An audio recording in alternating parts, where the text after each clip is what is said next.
नमस्कार। Class 12th subject history में आपका हार्दिक स्वागत है। मैं हूं के शेखर। आज की जो टॉपिक है political and economic history 6th century BCE to 6th century CE part 2। इसके पहले क्लास में हम मौर्य साम्राज्य, मौर्य सम्राट और कलिंग युद्ध और कलिंग युद्ध के परिणाम, दम के प्रमुख सिद्धांत इत्यादि के बारे में पढ़ चुके हैं। आज के इस क्लास में जो है अशोक के अभिलेख, Ashokan inscriptions, Mauryan central administration, Mauryan जो प्रोविंशियल एडमिनिस्ट्रेशन और मौर्य साम्राज्य का क्या महत्व है और मौर्य साम्राज्य के पतन के क्या कारण थे, इत्यादि कारणों पर हम विस्तृत रूप से चर्चा करेंगे। अशोकन इंस्क्रिप्शंस। भारतीय इतिहास में अशोक के अभिलेख का विशेष महत्व है। अशोक के अभिलेख के द्वारा मौर्यकालीन इतिहास का हमें जानकारी मिलती है। अशोक पहला सम्राट था जो अभिलेखों के माध्यम से सीधे जनता से संवाद करता था और इन राज्य आदेशों को चट्टानों पर वो चट्टानों पर इसको उकेरा। तो जो आदेश शिलाओं पर और चट्टानों पर उकेरा गया उसको शिलालेख, जो राज्यादेश पॉलिशदार शीर्षयुक्त स्तंभों पर जो उकेरा गया उसको जो है स्तंभ लेख, और गुफाओं की दीवारों पर जो लिखा गया उसको गुफा लेख कहते हैं। इस प्रकार का जो शिलालेख, स्तंभ लेख जो है वो भारत में मिलते हैं, नेपाल में मिलते हैं, पाकिस्तान में मिलते हैं और अफ़गानिस्तान में मिलते हैं। इनको हम बृहद रूप से तीन ग्रुप में, तीन कैटेगरीज में बांट सकते हैं। पहला है major rock edicts. Major rock edicts में 14 विशेष आदेश सम्मिलित हैं, इसीलिए जो है इसको 14 मेजर रॉक एडिक्ट्स कहा जाता है। ये जो आदेश हैं वो धर्म और प्रशासन से संबंधित हैं। इस प्रकार के जो अभिलेख हैं वो कंधार, कलसी, गिरनार, सोपार इत्यादि स्थानों से मिलते हैं। दूसरा जो कैटेगरी है वो है minor rock addicts. Minor rock addicts जो है वो अशोक के व्यक्तिगत जीवन, धर्म के प्रति उनका निष्ठा और जो धर्म के जो सार के रूप में मिलते हैं। इस प्रकार के जो रॉक एडिक्ट्स हैं वो बहापुर, नित्तूर, ब्रह्मगिरी और सिद्धापुर में मिलते हैं। तीसरा जो कैटेगरी है वो पिलर इंस्क्रिप्शंस हैं, स्तंभ लेख। स्तंभ लेख में अशोक के ने कौन से साधन अपनाए, दम के प्रचार के लिए कौन से साधन अपनाए, ये पिलर इंस्क्रिप्शन से में विस्तृत रूप से चर्चा की गई है। ये जो इंस्क्रिप्शंस हैं मेरठ, सारनाथ, सांची इत्यादि इलाकों में मिलते हैं। अब आते हैं कि इन अशोक के जो इंस्क्रिप्शंस हैं इनका क्या महत्व है। ये भारतीय इतिहास में इनका विशेष महत्व है, क्योंकि ये जो है पूरी जानकारी प्रदान करते हैं कि मौर्य साम्राज्य के क्या उपलब्धि थी, उनकी एडमिनिस्ट्रेटिव जो प्रशासनिक शक्ति नीतियाँ क्या थी और दम के प्रचार के लिए उन्होंने कौन से साधन अपनाए इत्यादि का जानकारी मिलता है।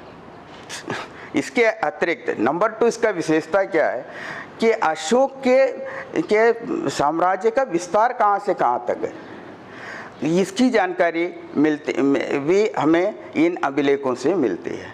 इसके साथ साथ दूसरे देशों के साथ इनका संबंध क्या था ये का भी जानकारी हमें इससे मिलती है। शिलालेख हो या स्तंभ लेख हो, ये शिल्प कला की दृष्टि से अत्यंत महत्वपूर्ण है। अब हम भारत के मानचित्र पर इनका वितरण देखें, इंस्क्रिप्शंस का वितरण देखें। मेजर रॉक एडिक्ट्स, आपके गिरनार, आपके कलसी, आपको ये जो शिशुपालगढ़, ये और सहपासगढ़ी में मिलते हैं। इसी तरह आपका जो माइनर रॉक एडिक्ट्स हैं, नित्तूर, सिद्धापुर इत्यादि इलाकों में मिलते हैं। इसी तरह जो पिलर इंस्क्रिप्शंस हैं वो कलसी, तोपरा, मेरठ इत्यादि इलाकों में मिलते हैं। ये भारत के मानचित्र में इनका वितरण को दिखाया गया है। चलिए मौर्यन एडमिनिस्ट्रेशन के बारे में चर्चा करते हैं। जो मौर्यन सम्राट थे वो ना केवल अच्छे विजेता थे बल्कि वो अच्छे शासक भी थे। उन मौर्यन एडमिनिस्ट्रेशन का जो मुख्य ध्येय जो है जन कल्याण था।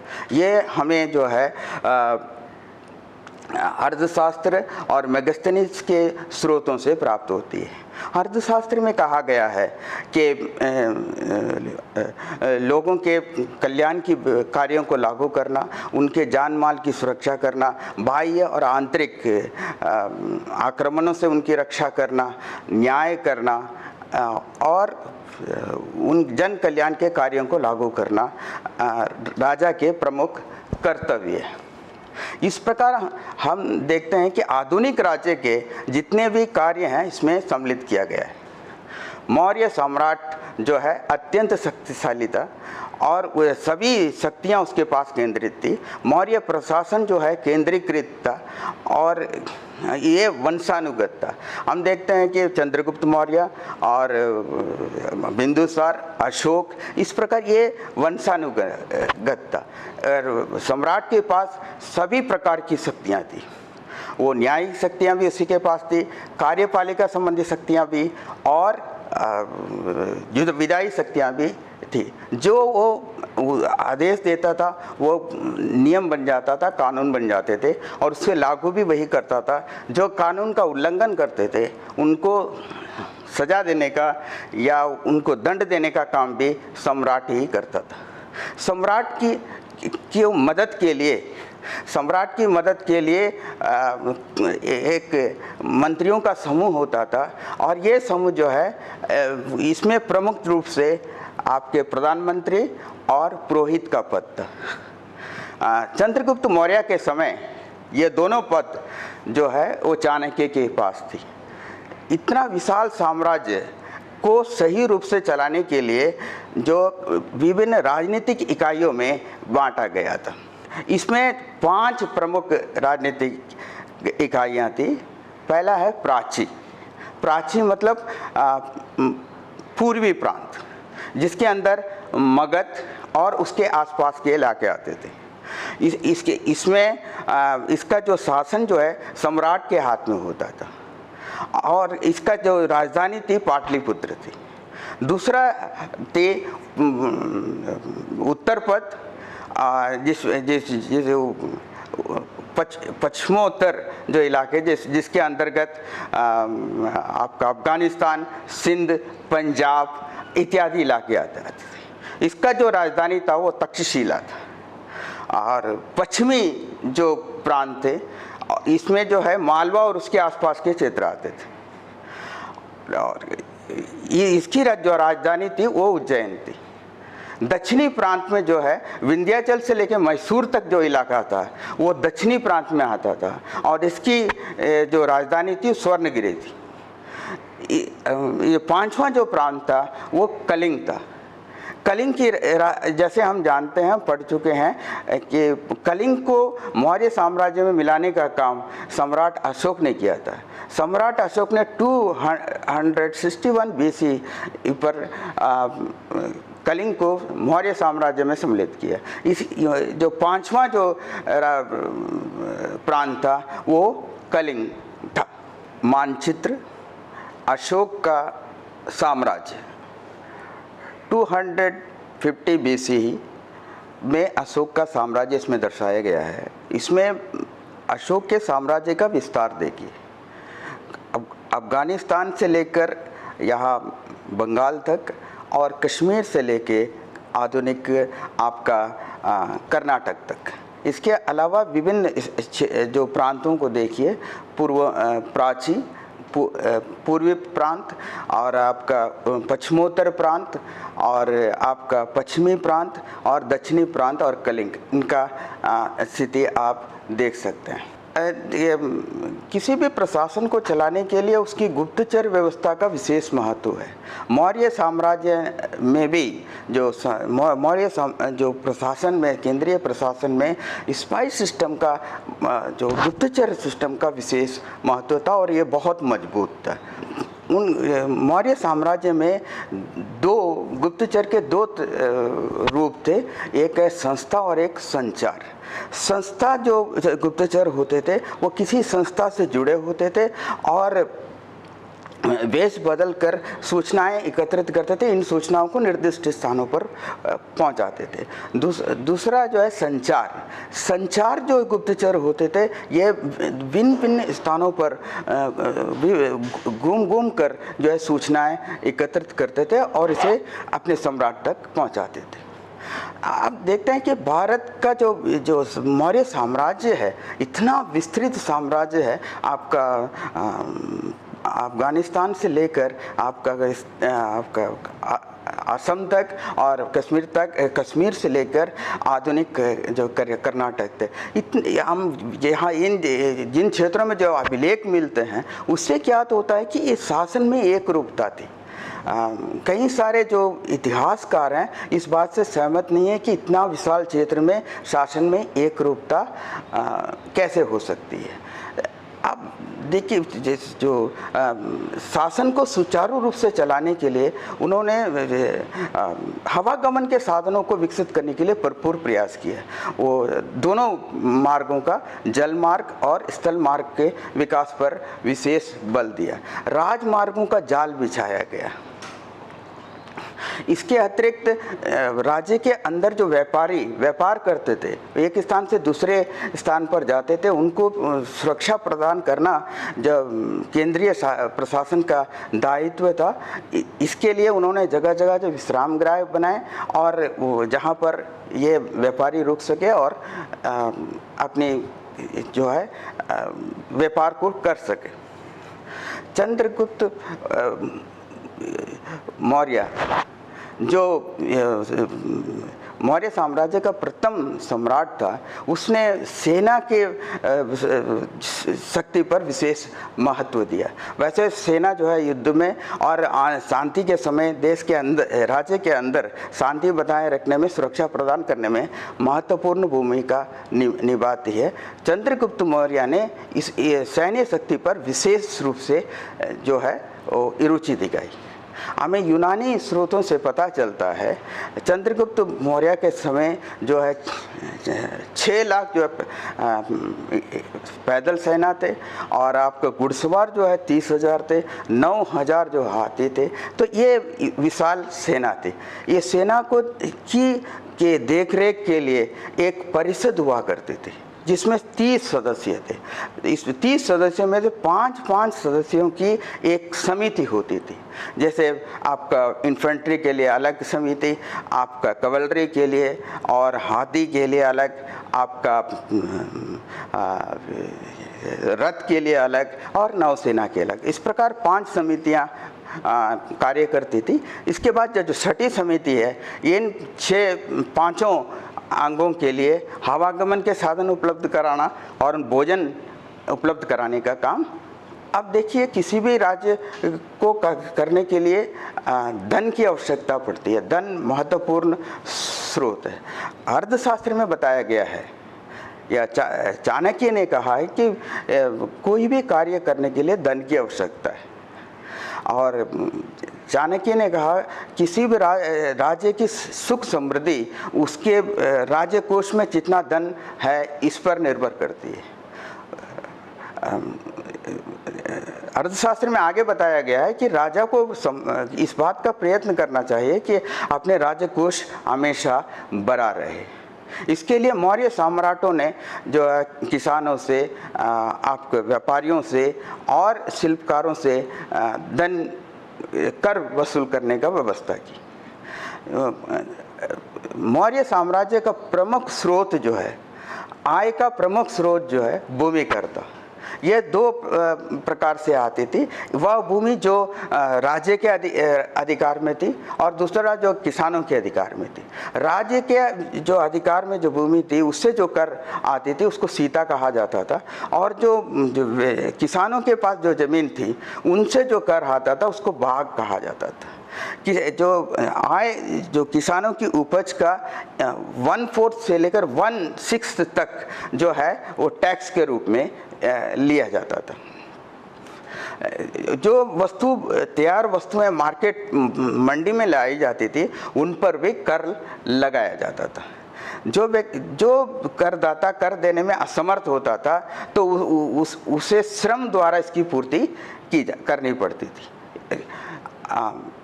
जो कर थे ब्राह्मणों और अपंगों पर कर नहीं लगाया जाता था। जो कर देने में असमर्थ था उसके साथ कठोर दंड दी जाती थी। अब आते हैं प्रोविंशियल एडमिनिस्ट्रेशन कैसा था। प्रांतीय जो मौर्य साम्राज्य का प्रांतीय शासन कैसा था। जो प्रांत, जो 5 प्रांत बताए थे, राजनीतिक इकाइयाँ थी, तो इनके हेड को जो है आर्यपुत्र और कहीं पर कुमार कहा जाता था।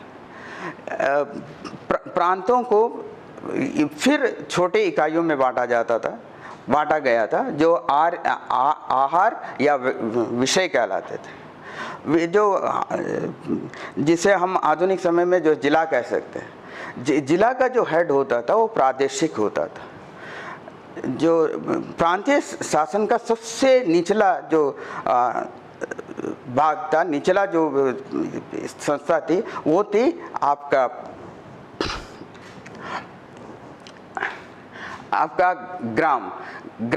ग्राम की जो हेड था उसको हम ग्रामीणी कहते थे। तो ये ग्राम की अवस्था थी। उस समय जो है कौशाम्बी हो, चाहे पाटलिपुत्रा हो या फिर आपका स्वर्णगिरी हो, इस प्रकार नगरों का विकास हो चुका था।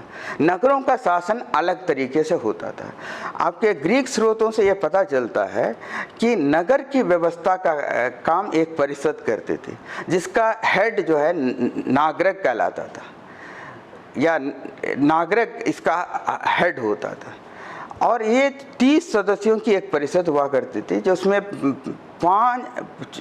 6 समितियां जो हैं बनती थी। 5 सदस्यों की 6 समितियां बनती थी। कोई वैदेशिक समिति, कर समिति, जल समिति, जो नागरिक की जो मदद करती थी, उनकी सहायता करती थी नगर प्रशासन को चलाने के लिए। इस प्रकार नगर का शासन चलाया जाता था।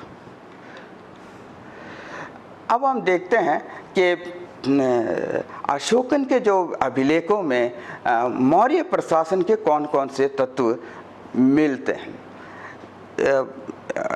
जो अशोकन के जो अभिलेखों में कई सारे शहरों, पाटलिपुत्र, तक्षशिला, उज्जैन, स्वर्णगिरी, इनका बार बार उल्लेख मिलता है। इसका अर्थ ये है कि इनका विशेष जो है महत्व है। इनका विशेष महत्व होने के कारण इनका जो है बार बार उल्लेख किया गया है। इसके अतिरिक्त हम कलिंग के अभिलेखों में पता चलता है जो प्रांतों के हेड जो है, प्रांतों के हेड को कुमार कहा जाता था। जबकि दक्षिण में अगर हम चले जाएं, सिद्धपुर या ब्रह्मगिरी के जो अभिलेख मिले हैं उसमें प्रांतों के हेड को आर्यपुत्र कहा गया है। इसी प्रकार अभिलेखों में बार बार महामात्रों और धर्म महामात्रों का उल्लेख मिलता है। रॉक एडिक्ट 7 में जो आपका धर्म महामात्रों की कर्तव्यों का उल्लेख किया गया है। धर्म महामात्र लोगों को धर्म का अनुपालन करने के लिए प्रेरित करेंगे, दम के सिद्धांतों को अपनाने के लिए प्रेरित करेंगे, ये बताई गई है। 7th जो रॉक एडिक्ट है इसमें यह भी बताया गया है कि अशोक ने स्त्री महामात्रों की नियुक्ति की ताकि स्त्रियों में जो है दम के सिद्धांतों को अपनाने के लिए प्रेरित कर सके। इसके अतिरिक्त हम रॉक एडिक्ट थर्ड में देखते हैं, 2 अधिकारियों का उल्लेख है, रजयुक्त एंड युक्त। रजयुक्त प्रांतों में वो अधिकारी होते थे जो जन कल्याण के कार्यों को लागू करने में या जन कल्याण कार्य को क्रियान्वित करने में योगदान करते थे। ये रजयुक्तों को यह अधिकार था जो अच्छे कार्य करते थे उनको इनाम देने का, और जो अच्छे कार्य नहीं करे या फिर उनको सजा देने का भी प्रावधान था। युक्त जो अधिकारी थे ये राजस्व का लेखा जोखा का व्यवहार रखते थे। इसके अतिरिक्त हम रॉक एडिक्ट 6 में एक चीज़ देखते हैं। रॉक एडिक्ट 6 जो है उसमें प्रतिवेदकास का उल्लेख मिलता है। प्रतिवेदकास वास्तव में राज्य के संवाददाता होते हैं। ये राज्य की जो शिकायतें हैं, लोगों की जो शिकायतें हैं, इसको डायरेक्ट सम्राट तक पहुंचाते हैं। सम्राट ने स्वयं, अशोक ने यह कहा है कि पहले जनता की शिकायतों को सुनने का कोई साधन नहीं था। मैं का अर्थ अशोक, मैं प्रतिवेदकों के माध्यम से इस समस्या का निवारण किया। मैं खाना खा रहा हूँ, अंतःपुर में हूँ या फिर मैं बाग में हूँ, गौशाला में हूँ, दरबार में हूँ, हर समय जो है वो प्रतिवेदक मुझसे मिल सकता है और जनता के जो लोगों के शिकायतों को दूर कर सकता है। इस प्रकार अशोक 24 घंटे जनता लोगों की जो समस्याओं को प्रतिवेदकों के माध्यम से सुनकर उनके निवारण के लिए तैयार रहता था। प्रतिवेदिका वास्तव में ये मुख्य जो सम्राट के मुख्य जो है रिपोर्टर्स होते थे। इसके अतिरिक्त रॉक एडिक्ट 6 में यह बताया गया है कि प्रत्येक व्यक्ति को अपने धर्म का आदर करना चाहिए, इसके साथ साथ दूसरे धर्मों की निंदा नहीं करनी चाहिए। ये बहुत बड़ी बात कही गई है रॉक एडिक्ट 6 में, तो जो आज के संदर्भ में भी अति महत्वपूर्ण है। भारतीय इतिहास में मौर्य साम्राज्य का विशेष महत्व है, क्योंकि मौर्य साम्राज्य के स्थापना के साथ ही भारतीय जो इतिहास है ये अंधकार से प्रकाश युग में प्रवेश करता है। भारतीय जो इतिहास इससे पहले, मौर्य साम्राज्य के स्थापना से पहले तिथियों के अभाव में इसमें क्रमबद्धता नहीं थी, इसमें ये भ्रांतियाँ पैदा करती थी। लेकिन मौर्य साम्राज्य के बाद इसमें एक क्रमबद्धता आई। ये बहुत ही इम्पोर्टेंट है मौर्य साम्राज्य के महत्व के ऊपर। 20वीं शताब्दी के आरंभ और 19वीं शताब्दी के अंत में भारतीय इतिहास को लिखने का प्रारंभ किया गया। तो भारतीय जो इतिहासकार थे, जब इनको मौर्य साम्राज्य के बारे में ज्ञात हुआ तो अत्यधिक प्रभावित हुए, क्योंकि इतना विशाल साम्राज्य जिसका सम्राट जो है, जिसका जो शासक है अशोक, उसने दिग्विजय के स्थान पर धर्म विजय को अपनाया और इसने लोगों को नैतिक गुणों, नैतिक नियमों और नैतिक नियमों का पाठ पढ़ाया। ये बहुत उनको प्रभावित किया। जो दम है, अशोक के दम है, वो धर्मनिरपेक्षता को प्रदर्शित करता है। इसके गुण सारे गुण नैतिक हैं और ये जो दम के जो गुण हैं ये जियो और जीने दो का मार्ग दर्शाता है। अशोक के कालीन जो या मौर्य साम्राज्य का सबसे महत्वपूर्ण है वास्तुकला जो है अत्यधिक उत्कृष्ट बिंदु पर पहुंची। जो वास्तुकार शिल्पी जो वास्तुकार होते थे, शिल्पी होते थे, वो पत्थरों को तराश कर बहुत अच्छी मूर्तियाँ, स्तंभ और इत्यादि का निर्माण करते थे। इसमें सारनाथ का जो आपका स्तंभ है बहुत ही प्रसिद्ध है। मौर्य साम्राज्य को लेकर कुछ इतिहासकार इसको इतना महत्व नहीं देते हैं। उनका विचार है मौर्य साम्राज्य केवल 150 साल ही इसका प्रभाव रहा, इसका अस्तित्व 150 साल तक रहा। इतिहास में 150 साल बहुत बड़ा समय नहीं होता है। इन आलोचना के बावजूद भी मौर्य साम्राज्य का विशेष महत्व है, भारतीय इतिहास में विशेष महत्व है। ये आपका पाषाण स्तंभ में सारनाथ का जो है आपके सामने है, लाइन कैपिटल।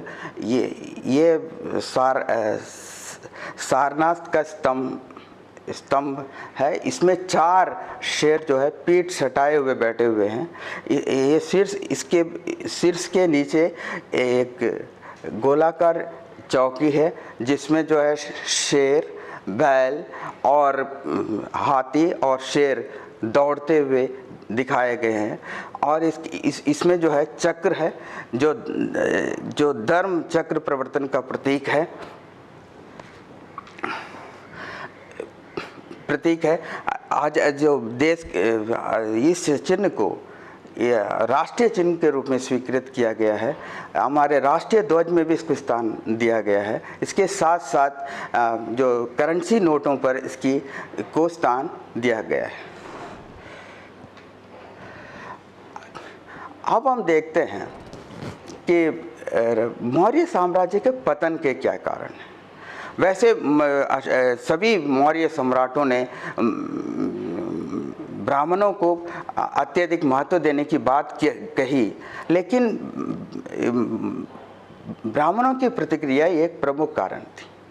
जो मौर्य सम्राटों ने जो रीति रिवाजों, यज्ञों इत्यादि की खिल्ली उड़ाई, उन पर विशेष ध्यान नहीं दिया, जिसके कारण ब्राह्मणों का जो आय के साधन थे वो कम हो गए। समाज में उनकी जो स्थिति है वो नीचे आ गई, जिसके कारण ब्राह्मणों के मन में ये द्वेष थी कि ऐसी व्यवस्था लाई जाए कि समाज में उनकी स्थिति जो है ऊंचा हो। तो ये सबसे बड़ा कारण है। हम देखते हैं कि 185 BC में पुष्यमित्र शुंग, जिसने बृहद्रथ की हत्या कर मौर्य साम्राज्य का अंत किया था, वह भी एक ब्राह्मण था। और मौर्य साम्राज्य के पतन के बाद जो राज्य बने उसमें कई जो राज्यों के जो शासक थे ब्राह्मण थे। दूसरा सबसे बड़ा इसका कारण है कि वित्तीय संकट, फाइनेंशियल क्राइसिस। मौर्य साम्राज्य के समय, खासकर अशोक के समय, इतनी अधिक सेना पर खर्च की गई दान के रूप में और जन कल्याणकारी कार्यों में, जिसके वजह से राज्य का जो खजाना है, राजकोष जो है कम अंत हो गया। और अशोक के बाद जो परवर्ती शासक आए उनको सामंतों से धन लेकर शासन को चलाना पड़ा। इसके बाद नेक्स्ट वेरी पॉइंट है इसके पतन का कारण है करप्ट एडमिनिस्ट्रेशन। जो प्रांतीय एडमिनिस्ट्रेशन थे, जो प्रांतों के हेड थे, वो उनके अंदर कई सारी बुराइयां आ गई थी। वो लोगों को सताने लगे, उनके पास दमन करने लगे, जिसके कारण जनता जो है मौर्य शासन के विरुद्ध हो गई। अशोक के बाद लोगों पर कर का बोझ डाला गया। इससे भी जो है लोग जो है मौर्य शासन के विरुद्ध हुए। पश्चिमोत्तर प्रांत है, पश्चिमोत्तर प्रांतों की जो उपेक्षा की गई, जिसके कारण पश्चिमोत्तर जो प्रदेश है उस क्षेत्र के लोग जो है मौर्य साम्राज्य के विरुद्ध है। सबसे बड़ा कारण है कलिंग युद्ध। सम्राट अशोक ने कलिंग युद्ध के बाद ये घोषणा की, मैं युद्ध नहीं करूंगा, मैं किसी राज्य पर आक्रमण नहीं करूंगा। इसके बाद उसने अपनी पूरी ताकत, अपना पूरा समय, अपना पूरा संसाधन जन कल्याण के कार्यों में और धर्म के प्रचार में लगाया, जिसके कारण शासन शक्ति, जो सैन्य शक्ति है, वो धीरे धीरे सुस्त पड़ गई और इनकी जो शक्ति जो है धीरे धीरे हरास होने लगा। अशोक के बाद पश्चिमोत्तर इलाके पंजाब सिंध में जब विदेशी आक्रमण हुए तो मौर्य सैन्य इसका सामना नहीं कर सके और मौर्य साम्राज्य जो सैनिकों को पीछे हटना पड़ा। ये प्रमुख कारण थे मौर्य साम्राज्य के पतन के। अब मैं आपको एक प्रश्न दे रहा हूँ कि अपने भारत के मानचित्र पर, राजनीतिक मानचित्र पर पिलर इंस्क्रिप्शंस को भरिए। ये तोपरा है, मेरठ है, सांची है, सारनाथ है, निगाली सागर है, रूमनदेही है, रामपुरवा, लौरिया और जो प्रमुख सिटी हैं पाटलिपुत्र, स्वर्णगिरी, तक्षशिला, उज्जैन और कौशाम्बी। इसके साथ साथ इस पाठ को ज़रूर पढ़िए और इससे प्रमुख प्रश्नों को जो है आप नोट करिए। आशा करता हूँ आपको ये पाठ समझ में आया होगा और जहाँ कहीं से भी मौर्य साम्राज्य और मौर्य प्रशासन के बारे में आपको जानकारी मिले, इससे ज़रूर इन बिंदुओं को अपने पास नोट करिए। इसके साथ ही मैं इस लेसन को समाप्त करता हूँ। Thank you very much.